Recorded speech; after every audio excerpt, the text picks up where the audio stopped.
চট্টগ্রাম আইনজীবী সাইফুল ইসলাম আলিফ হত্যার বিচারের দাবিতে চট্টগ্রাম খুলশী থানাধীন এলাকায় বিক্ষোভ মিছিল ও প্রতিবাদ করেছে আমরা চট্টগ্রামবাসী সংগঠন ও এলাকাবাসী। শুক্রবার 29 নভেম্বর জুমার নামাজের পর নিউ ঝাউতলা রেলওয়ে জামে মসজিদের সামনে থেকে এই বিক্ষোভ মিছিল বের করা হয়।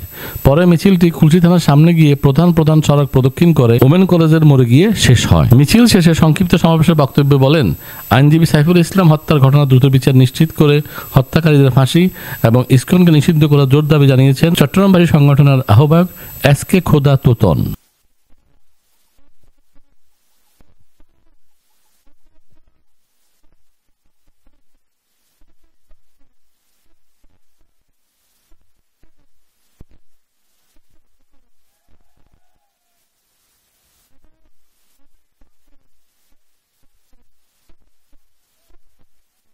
পাশাপাশি উগ্রবাদী সংগঠন আখ্যা দিয়ে ইসকনকে নিষিদ্ধ করার দাবিও জানান তিনি।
এর আগে মঙ্গলবার বিকেলে সম্মিলিত সনাতনী জাগরণ জোটের মুখপাত্র চিন্ময় কৃষ্ণ দাস ব্রহ্মচারীকে কারাগারে নেওয়ার সময় চট্টগ্রাম আদালত এলাকায় সংঘর্ষ চলাকালে হামলার শিকার হয়ে আইনজীবী সাইফুল ইসলাম আলিফের মৃত্যু হয়।